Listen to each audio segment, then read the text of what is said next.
Hello everyone, welcome to my channel Paul kitchen. তো আজকে আমি দেখাবো কীভাবে নিরামিষ মাশরুম রান্না করলে মাছ মাংসের স্বাদকেও হার মানিয়ে যাবে, এত ভালো লাগবে খেতে। তাহলে চলুন রান্না করে শুরু করা যাক।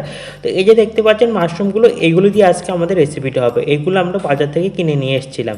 দেখুন একটা মাশরুম নিলাম, দেখতে পাচ্ছেন কি সুন্দর ফুলের মতো দেখতে মাশরুমগুলো। এবার মাশরুমের ডাটাটাকে আমরা কাটলাম, কাটার পর ডাটা থেকে যে আঁশগুলো আছে আঁশগুলোকে এমন করে আমরা তুলে ফেলে দেবো। এমন করে আঁশগুলোকে তুলে না ফেলেন তাহলে কি হবে, মাশরুমটা শক্ত থেকে যাবে, খেতে ভালো লাগবে না। এবার ডাটাটাকে এমন করে ভালো করে আমরা কুচি কুচি করে কেটে নিচ্ছি। দেখতে কি সুন্দর করে কেটে নিলাম। এবার হলো ফুলের পালা। ফুলের উপর থেকে এমন করে একটা চামড়ার মতো থাকে, পাতলা একটা চামড়ার মতো আস্তরণ থাকে, এটাকে আমরা তুলে ফেলে দেবো। ফেলে দিয়ে এই ফুলটাকে ভালো করে এমন করে কুচি কুচি করে কেটে নেবো। যত কুচি করে কাটবেন তত দেখবেন সহজে সিদ্ধ হবে, খেতেও ভালো লাগবে। দেখুন কি সুন্দর করে কেটে নিলাম মাশরুমগুলো। আর এদিকে দেখুন কিছু আলু নিয়েছিলাম, আলুগুলোকে সুন্দর করে ছোটো ছোটো পিস পিস করে কেটে নিয়েছি। এই মাশরুমের সঙ্গে এমন করে ছোটো ছোটো যদি আলু না দেন তাহলে খেতে একদম ভালো লাগবে না। যেমন সবজি তেমন করে কিন্তু আলুটাকে কাটতে হয়। এদিকে দেখুন মাশরুমগুলোর উপর আমি দিয়েছি পরিমাণ মতো গরম জল। মাশরুমগুলিকে কিন্তু আমরা সিদ্ধ করবো না, এমন জাস্ট একটা গরম জল দেবো, গরম জল দিয়ে ঢেকে রাখবো এটাকে আধ ঘন্টার জন্য। আধ ঘন্টার মধ্যে সুন্দর সিদ্ধ হয়ে যাবে। যদি আমরা ওভেনের মধ্যে সিদ্ধ করতে যান তাহলে কিন্তু একদম ভর্তা হয়ে যাবে। দেখুন আধ ঘন্টার পর কি সুন্দর করে সিদ্ধ হয়ে গেল মাশরুমগুলো।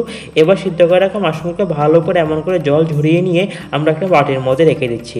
দেখতে পাচ্ছেন কি সুন্দর করে নামিয়ে নিলাম সবকটা মাশরুম। এদিকে দেখুন ওভেনে একটা কড়াই বসে দিলাম, পরিমাণ মতো তেল দিয়ে দিচ্ছি, সামান্য একটু নুন, ভালো করে যাতে পুড়া লেগে না যায়। এবার তেলটা গরম হয়ে গেছে। এবার আমরা এর মধ্যে সিদ্ধ করে রাখা মাশরুমগুলো দিলাম, দিচ্ছি সামান্য একটু হলুদ গুঁড়ো দিয়ে সবকটাকে ভালো করে মিক্স করে মাশরুমগুলো হালকা লালচে করে ভেজে নেব। এদিকে দেখুন মাশরুমগুলো কি সুন্দর লাল সঙ্গে ভাজা হয়ে গেছে।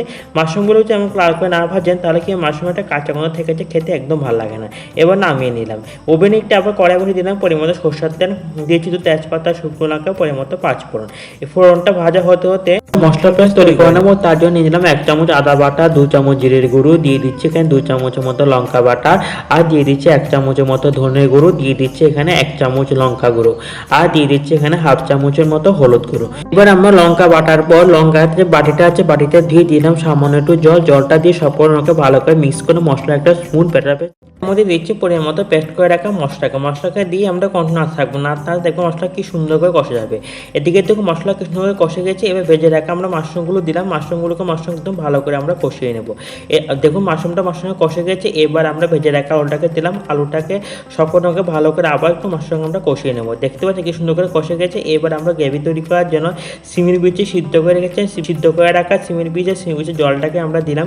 আমরা কিন্তু এর মধ্যে এক্সট্রা কোনো জল দেবো না, সিমের বীজের সিদ্ধ যে জলটা আছে ওটা দিয়ে গ্রেভিটা তৈরি করা হয়ে যাবে। এটাকে হতে পারো 4-5 মিনিটের জন্য। দেখুন 4-5 মিনিট পর মোটামুটি হয়েছে। যে পরিমাণ মতো 1 চামচের মতো গরম মশলা গুঁড়ো দিয়ে সবগুলো ভালো করে মিক্স করে নিলাম। দেখুন কি সুন্দর তৈরি করা গেলো গরম গরম রেসিপিটা। এবার আমরা এটাকে নামিয়ে নেব। তো তৈরি করে গরম গরম রেসিপিটা গরম গরম ভাতের সঙ্গে যদি নিরামিষ একবার তৈরি করে খান না, এত ভালো লাগবে খেতে, জীবনে ভুলবেন না। তারপর কিন্তু অবশ্যই রেসিপিটা বাইরে ট্রাই করবেন, কেমন হয়েছে কমেন্ট করে জানাবেন।